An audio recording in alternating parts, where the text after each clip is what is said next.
Shalom. Bapak Ibu Saudaraku, kekasih Kristus, mengucap syukur malam hari ini kita boleh berada di tempat ini kembali untuk kita sama-sama bersekutu dalam doa, dalam pengenalan kita akan Tuhan lewat pemberitaan firman Tuhan. Ya, sungguh 3 minggu yang lalu saya berpikir apa yang boleh saya bagikan lewat perenungan firman Tuhan malam hari ini. Karena tiap hari kalau di grupnya youth ya, renungan pagi atau enggak agak siang udah ada dikirim ya. Bicaranya tentang doa semua ya. Saya yakin wah ini kalau youth semua benar-benar menjadi pendoa, wah ini gereja benar-benar ditopang ya. Nah, saya enggak sengaja memang karena saya juga punya feed untuk perenungan firman Tuhan dan saya temukan satu perikop yang menarik ya, apa yang dialami oleh Salomo ya, Salomo atau Yedija ya. Salomo ini memang mengalami pengenalan yang luar biasa dengan Tuhan ya. Nanti saya jelaskan kenapa. Namun yang menarik, doa yang selama ini kita ketahui adalah ketika Salomo akan diangkat menjadi raja ya. Tuhan temui dia dan Tuhan tanya, apa yang kamu inginkan dari aku? Ya, dan Salomo menarik. Dia enggak minta apa-apa. Dia enggak minta kekuasaan. Dia enggak minta harta kekayaan. Dia enggak minta apapun yang Tuhan bisa kasih secara jasmani, secara lahiriah, ya. Tapi hanya satu yang dia minta, beri aku hikmat. Ya, permintaan Salomo yang luar biasa, beri aku hikmat. Kenapa? Sungguh sulit bagi seorang Salomo untuk memimpin orang Israel. Ya, nah saudaraku, kita nggak bicara tentang doa Salomo tentang doa yang memohon hikmat, tetapi slide yang berikutnya, ya kita lihat, ya ini reka citra dari rumah Tuhan, bait Allah, ya, yang sebelumnya Daud ayah dari Salomo itu menginginkan berangan-angan akan membangun rumah Tuhan, ya, site-nya sudah ditetapkan di Yerusalem. Ya, kota Yerusalem, Pak Agus sudah pernah pergi ke sana ya. Ini kota yang dijanjikan Tuhan, kota yang ditetapkan Tuhan, kota sumber kedamaian, kota damai sejahtera. Tuhan yang pilih. Ya, suatu hari kita akan ke sana ya. Wah, kalau Pak Agus ke sana lagi 2 kali ya. Saya ngomong sama anak-anak remaja, kita akan pergi ke sana ya. Kita akan pergi ke sana, we will go to Holy Land ya, ke rumah Tuhan. Ya, mimpinya seperti itu ya, tapi nggak tahu. Ya Tuhan akan wujud nyatakan pasti ya. Ya 2 minggu yang lalu istri saya juga ngomong, yuk kita pergi ke sana. Iya, duit dari mana coba? Tapi ini menarik ya. Bayangkan Bapak Ibu Saudaraku, rumah Tuhan ini bersebelahan dengan istana raja. Wow. Ya, bahkan Salomo tanya, Tuhan, berkenankah engkau tinggal di rumah ini? Ya. Masa engkau yang tinggal di tempatmu yang luar biasa mau bersemayam di atas bumi? Rasa-rasanya mustahil ya. Nah, Bapak Ibu Saudaraku, berikutnya. Nah, ada firman Tuhan yang menarik datang kepada Nabi Nathan. Waktu itu Nabi Nathan masih hidup, eranya Raja Daud. Ya. Raja Daud, raja yang dipakai Tuhan, yang dipilih menggantikan Saul saat itu. Nah, Tuhan berfirman secara khusus kepada Nathan. Kabarkanlah kepada Daud bahwa keluarganya akan terus kukuh memerintah atas Israel. Ya.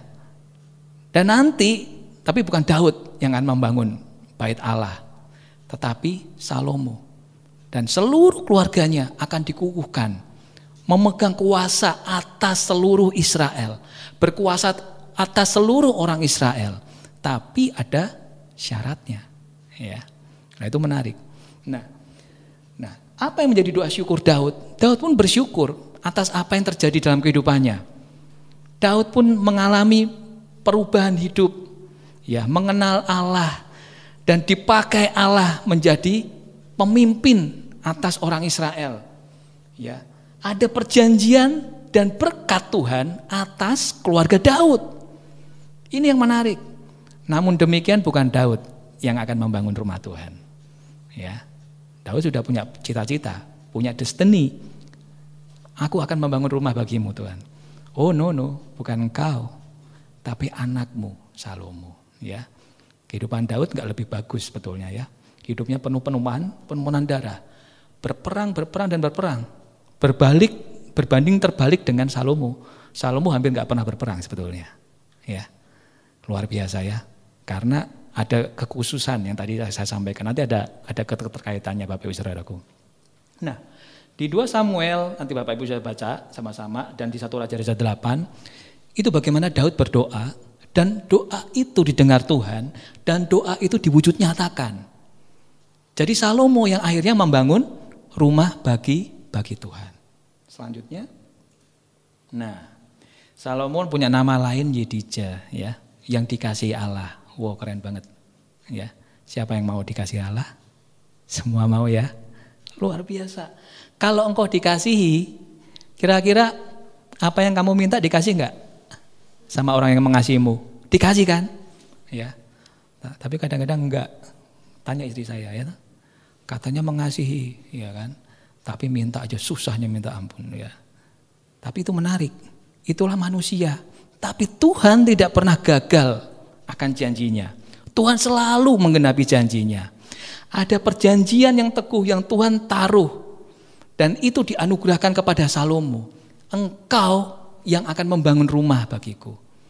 Ya, ini gambarnya nggak kelihatan ya. Ada perempuan itu kira-kira lah Betseba, lalu yang sepuh itu jenggotnya putih itu Daud, lalu ada Salomo di sana. Ya, saya yakin dan percaya Daud adalah orang tua yang sangat memperhatikan anak-anaknya, yang sangat mengajar dengan keras bagaimana berlaku hormat dan taat kepada Tuhan. Enggak gampang. Ya, orang Yahudi, orang Ibrani kuno selalu, ya kalau kita baca sama-sama di Ulangan 6 ayat 7 dan 8, hendaklah engkau mengajarkan semua hukum-hukum, ketentuan-ketentuan, ya, aturan-aturan yang aku berikan kepadamu kepada anak-anakmu. Setiap saat, dimanapun engkau berada dengan orang tuamu, dengan anak-anakmu, perkatakan firman itu. Ya. Dan satu hal yang menarik, gak gampang. Orang Israel itu dicabut, ya, diambil dari tanah Mesir, tanah di mana mereka menjadi budak selama 300 tahun lebih. Ya, untuk masuk ke dalam perjanjian yang tidak pernah tergoyahkan. Ketika Abraham, ya, menerima janji Tuhan bahwa keturunanmu akan menjadi besar, dan tempatnya di mana? Di tanah Kanaan. Tuhan sudah janjikan tanah Kanaan kepada Abraham, tapi ketika itu belum ada apa-apanya. Ya, ada 6 atau 7 bahkan suku-suku kecil, suku bangsa kecil yang menguasai tanah Kanaan. Ya, tapi lewat keturunan Abraham, ya, akhirnya mereka masuk ke tanah perjanjian, tanah Kanaan. Ya. Dan Salomo, saya yakin dan percaya, dia diajar dengan luar biasa oleh orang tuanya, oleh Daud. Kebesaran Allah yang begitu luar biasa membawa mereka keluar dari tanah Mesir, masuk ke tanah perjanjian, ya, menggenapi apa yang Tuhan janjikan kepada Abraham, itu terpenuhi. Ya, lanjut. Nah, ini gambaran ya, kurang lebih ini yang saya nggak temu gambar yang pas ya. Tapi Salomo dia berlutut on his knee, ya, berlutut kepada Tuhan, dan dia menanamkan tangannya kepada Allah. Ya, kita tahu dia seorang raja, betul? Bukan imam loh. Ya, bukan nabi juga. Ya, jangan kebalik-balik ya. Ada keyakinan lain bilang Salomo itu nabi. Ya, tapi dia seorang raja. Tapi seorang raja yang tahu merendahkan diri, dan dia berdoa secara khusus. Ya, lanjut. Nah, perjumpaan Salomo dengan Tuhan itu terjadi 2 kali, Bapak Ibu Saudaraku. Menarik. Ya, yang pertama tadi saya katakan ketika dia minta, ya, hikmat kepada Tuhan. Ya, dia hanya minta itu. Dan Tuhan katakan, wow, kamu gak minta apa-apa. You cuma minta hikmat untuk bisa membedakan yang baik dan yang benar, untuk bisa menolong, ya, dia menjadi raja yang bijaksana atas orang Israel. Ya, orang Israel tuh udah terlalu rusak ya, karena saya nggak tahu ya, ini studi saya secara pribadi. orang yang dijajah, ya, orang yang mengalami perbudakan, mentalitasnya seperti apa kira-kira? Apakah dia seorang mentalitas perang pemenang atau seorang pecundang kira-kira? Ya. Ya. Tapi lihat, Salomo menjadi raja yang disertai Tuhan. Ya. Satu-satunya yang Tuhan pilih untuk membangun rumahnya di Yerusalem, di atas Bukit Sion. Bertentangan dengan lembah Kidron. Ya. Lanjut. Nah, doa Salomo identik ya dengan pengucapan syukur Salomo terhadap karya Tuhan bagi keluarganya. Ini menarik ya. Keluarga menjadi doa yang selalu dibawa oleh Salomo dan Israel. Ya. Jadi dia enggak hanya berdoa untuk dirinya sendiri, untuk keluarganya, tapi lebih luas Salomo berdoa untuk Israel. Lanjut. Nah, kesadaran Salomo bahwa Tuhan yang menjadikan semuanya, baik di masa lalu, di hari itu, bahkan di masa depan, dia sadar bahwa tanpa adanya Tuhan, dia nggak akan bisa menjadi seperti saat itu. Nah, Bapak Ibu Saudaraku, kira-kira apa sih yang menjadi kunci? Apa sih yang membuat Salomo berdoa secara luar biasa ya? Doa Salomo ini panjang banget ya. 1 Raja dari 8 itu nanti dibaca di rumah. Itu panjang sekali. Pokok-pokok doanya banyak banget. Ya.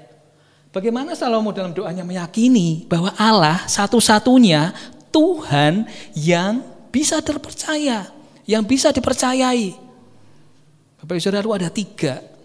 Ya, yang pertama ya, Salomo mengakui ya bahwa Tuhan adalah raja semesta.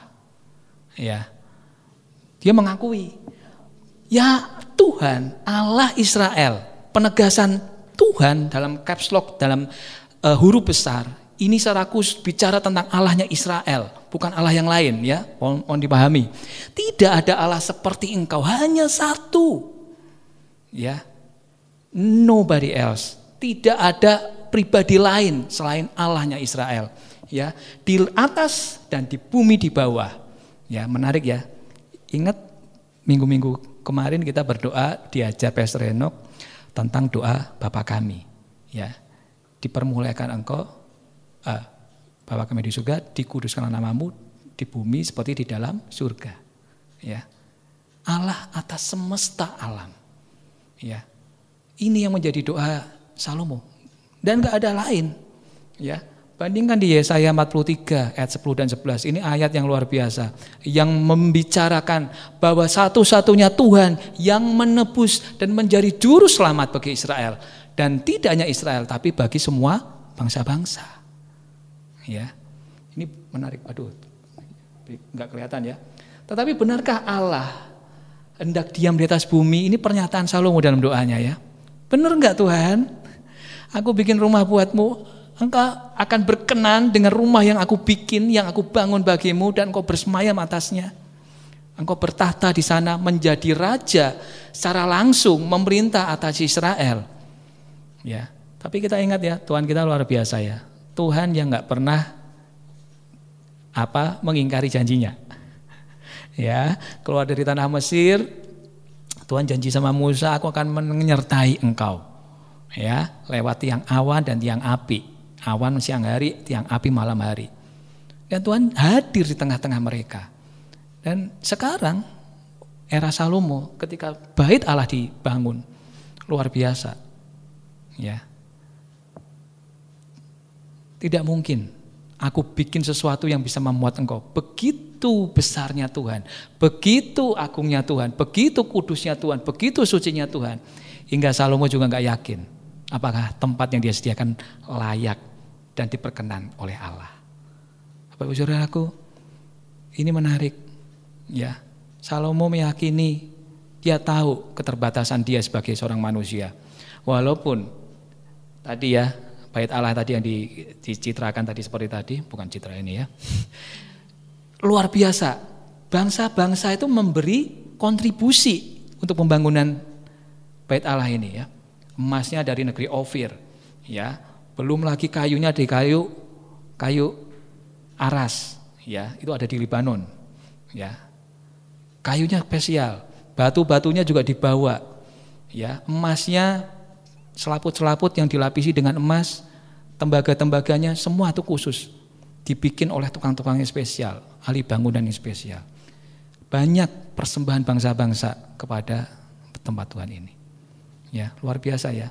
Jadi hubungan yang luar biasa yang Tuhan anugerahkan lewat hikmat yang Tuhan kasih dalam hidup Salomo membuat bangsa Israel atau kerajaan Israel saat itu di bawah kepemimpinan Salomo punya hubungan diplomatik yang luar biasa dengan bangsa-bangsa di sekitarnya, terutama di Timur Tengah.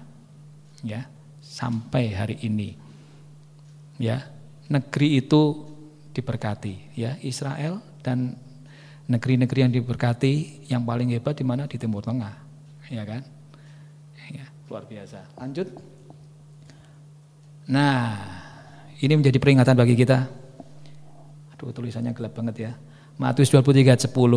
Ya, ini menjadi statement yang saya sampaikan di teman-teman teens awal bulan Juli kemarin ya. Janganlah pula kamu disebut sebagai pemimpin, karena hanya satu pemimpinmu, yaitu Mesias. Bapak saudaraku, ingat baik-baik, Tuhan Yesus mengingatkan kepada orang-orang yang mengikuti dia. Dia bicara bahwa pemimpin yang ada di sekitarmu, pemimpin rohani ini bicara tentang ahli Taurat ya. Ahli Taurat orang Farisi yang selalu menentang Tuhan Yesus, yang mempertanyakan keilahian Kristus, yang selalu mempergunjingkan kealahan Tuhan, kemesiasan Allah dalam Kristus. Ya. Hingga dia mengecam orang-orang Farisi itu. Ya. Bapakmu itu hanya satu, yang di mana? Di surga. Ya. Dan satu Tuhanmu. Ya, satu Tuhanmu dan satu pemimpin, yaitu Mesias. Ya, Salomo tahu walaupun dia dikaruniai dengan luar biasa, punya kekuasaan yang luar biasa, tapi saya yakin dan percaya hatinya nih luar biasa Salomo ya. Ya, minggu kemarin pagi jagalah hati. Amsal 4 ayat 23 ya. Jagalah hati dengan segala kewaspadaan karena disitulah terpancar kehidupan. Ya. Yang tulis siapa? Salomo kan. Salomo menggubah banyak syair. Amsal itu nasihat-nasihat singkat ya. Kalau baca Amsal ya, dalam satu ayat itu pasti bertentangan. Ya, paradoks. Yang satu bicara ini, yang satu bertentangan. Tetapi ini adalah apa? Pembelajaran moral yang ditulis oleh Salomo bagi orang Israel saat itu. Dan itu luar biasa Bapak Ibu Saudaraku ya. Salomo nih saya kagum, mirip Daud ya. Daud juga penyair ya, bikin mazmur begitu banyak. Penyanyi kalau Daud ya, pemusik, pemain musik bahkan ya. Kalau Salomo seorang sastrawan ya, menulis banyak hal tentang moralitas hidup ya. Dia mengakui satu, pemimpin yang sejati adalah siapa? Mesias. Ya. Ya, Bapak Ibu Saudaraku, kembalilah kepada kitanya. Pemimpin kita yang sejati adalah Mesias, Tuhan kita. Jangan memperhambakan diri kita menjadi pemimpin yang hanya untuk memuaskan diri kita sendiri. Amin. Ayat 23a. Ya Tuhan Allah Israel, tidak ada Allah seperti Engkau di atas langit dan di bumi di bawah. Ya. Salomo menyadari ya keterbatasannya, tahu sekali keterbatasannya sebagai manusia tentunya ya, walaupun dibekali, dianugerahi kepandaian, hikmat, pengetahuan yang luar biasa, tapi ketergantungan Salomo kepada Tuhan itu sangat berat, sangat penting. Itu yang dia kejar. Kenapa? Begitu sulitnya memimpin orang Israel.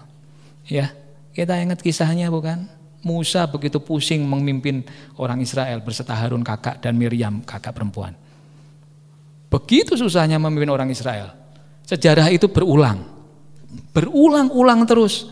Masa hakim-hakim, begitu banyak hakim-hakim juga memimpin naik turun. Ya, susah kan?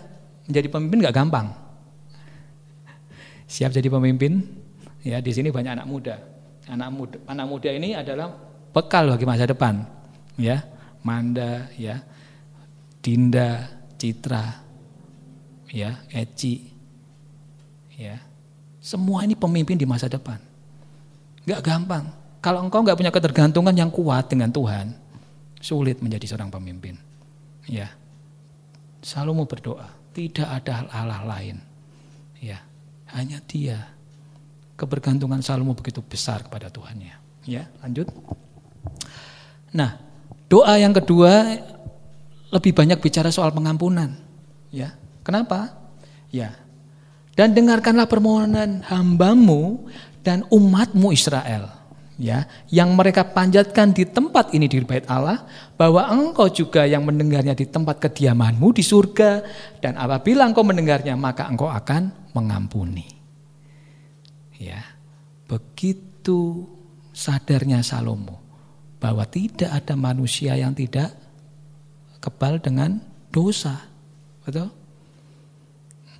Paulus juga menulis bukan di Roma 3 ayat 23. Ya, semua manusia telah jatuh di dalam dosa dan kehilangan kemuliaan Allah. Ya. Kenapa? Efek apa yang membuat dosa ini menghambat kehidupan rohani orang-orang percaya? Ya, Yesaya 59 ayat 2, yang menghambat doa-doa kita apa? Dosa-dosa kita, pelanggaran-pelanggaran kita. Ya, sadari itu. Salomo pun tahu bangsa Israel nggak pernah bertumbuh, nggak pernah berkembang, nggak pernah menikmati janji sesungguhnya dari Tuhan, atau berkat-berkat sudah memang masuk di tanah Kanaan. Ya, tapi saya yakin kehidupannya akan up down terus. Karena apa? Mengabaikan ya kehidupan yang kudus. Mungkin enggak? Mungkin. Ya. Kalau engkau kudus, Tuhan pasti dekat. Ya. Kalau engkau tidak kudus, Tuhan pasti jauh. Karena Tuhan enggak bisa bercampur dengan dosa manusia, dengan pelanggaran. Ya, enggak gampang. Ya, apa saja yang dimohonkan oleh Salomo? Ya, banyak hal. Ya, pertentangan di antara orang Israel. Ya. Orang Israel ya gue bergudul kan. Mentalitasnya susah. Ya, dia minta hikmat Tuhan.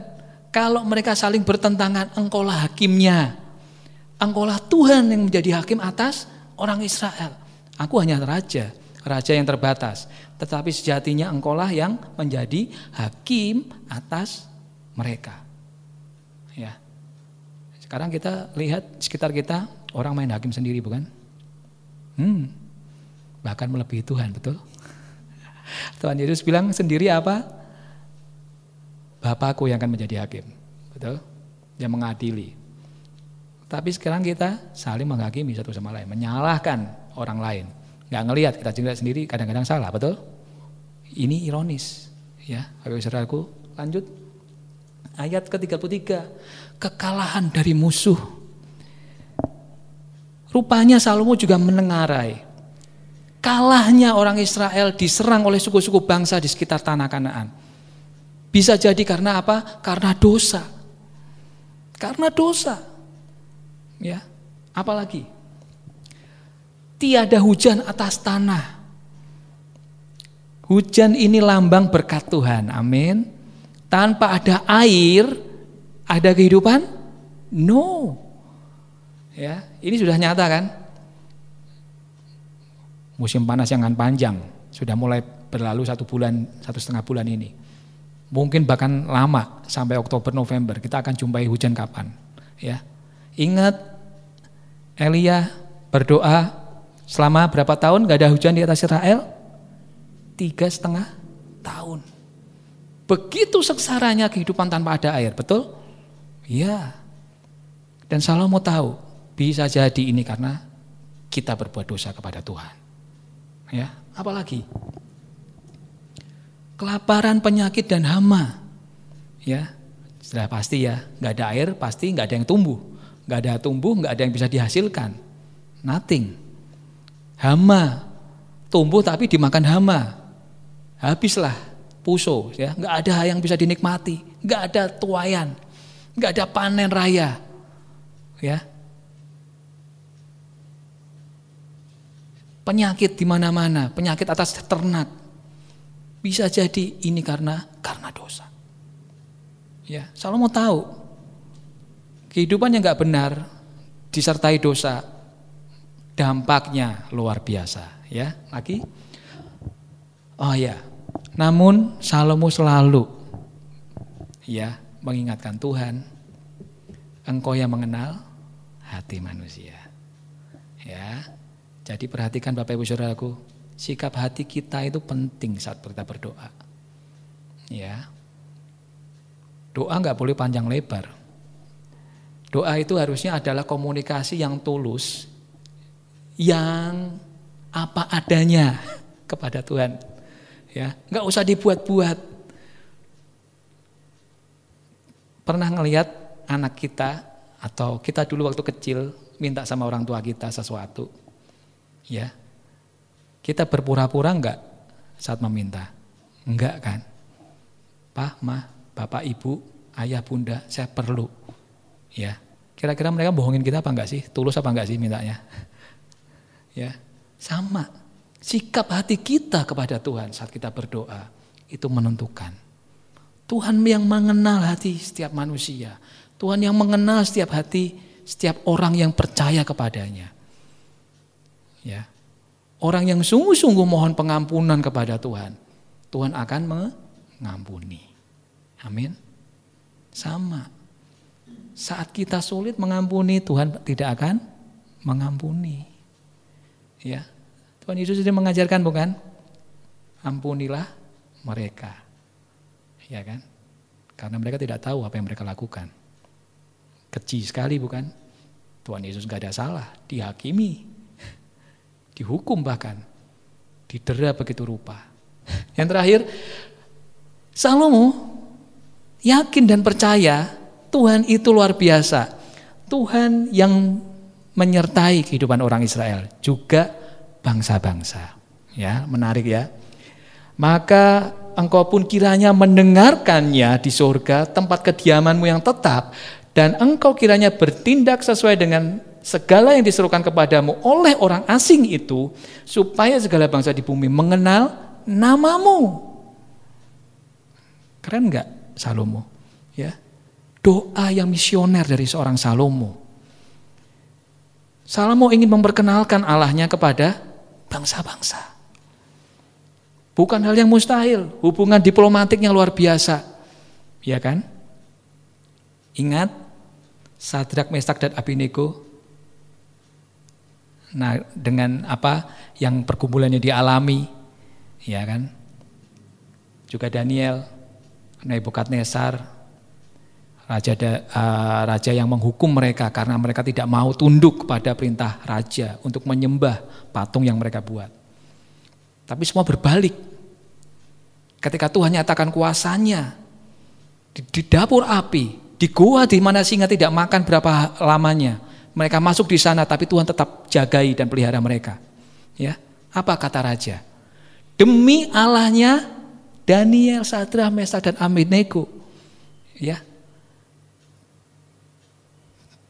Allah ditinggikan, Allah dipermuliakan. Dan Salomo ingin itu juga terjadi. Bangsa-bangsa mengenal kepada Allah Israel. Ya. Nah, ada doa yang khusus bagi orang Israel. Ya. Jelas, dan ini doa yang visioner tentang Israel. Ngeri banget ya. Jadi Salomo berdoa kepada Tuhan. Ketika apa? Nanti kelak Tuhan, kalau mereka ada di tempat pembuangan, ketika mereka kelak nanti sebagai tawanan di bawah kuasa bangsa lain, kiranya Engkau mendengar doa mereka, teriakan minta tolong mereka, dan itu terjadi bukan? Ya, kerajaan Israel hancur, bait Allah dihancurkan, dirata tanahkan, dan tidak ada kehidupan di Yerusalem. Ya, betul. Sampai akhirnya mulai dibangun kembali. Mereka pulang dari sebagai orang tawanan untuk kembali ke Yerusalem. Salomo ingatkan, ketika mereka berdoa, mengarahkan orientasinya ke rumah Tuhan di mana Tuhan bersemayam di Yerusalem, di bait Allah. Kiranya Engkau mendengar doa mereka, permohonan maaf mereka, permohonan pengampunan mereka, dengarkan Tuhan. Ya. Luar biasa. Ya. Ya, saya juga menulis, Engkau Tuhan akan menghimpun kami dari barat ke timur, dari utara selatan, anakmu laki-laki, anakmu perempuan, engkau himpunkan kembali ke rumahmu untuk mereka bersukacita di dalam engkau. Bapak Ibu Saudaraku, malam hari ini kita belajar pada bagian yang penting. Tatkala kita mempercayakan hidup kita kepada Allah, bukan Allah yang abal-abal ya, bukan Allah yang tidak bisa menolong kita. Sepahit hidup kita, sesulit hidup kita, ya, saya yakin dan percaya Dia layak untuk dipercaya. Amin. Karena apa? Kasih setianya selalu ada, ya, untuk selama-lamanya, ya, dan nggak perlu takut dan nggak perlu ragu lagi atas semuanya. Bapak Ibu Saudaraku, Salomo mengajar kepada kita sebuah doa. Mungkin panjang ya, nanti Pendeta Agus akan sharing secara runut, serial ya. Pokok-pokok doanya Salomo itu panjang banget, lebih panjang dari doa Bapa Kami ya Tuhan Yesus ya. Tapi luar biasa ya, dampak dari apa yang Salomo doakan luar biasa. Ya. Percayakan hidup kita kepada Allah kita. Allah yang bukan lagi Allahnya orang Israel, tapi Allah semua bangsa-bangsa yang mau mengakui bahwa Allah ya yang mengasihi kehidupan kita, yang menebus hidupmu, yang menjadi juru selamatmu, layak untuk dipercaya. Amin. Tuhan Yesus memberkati.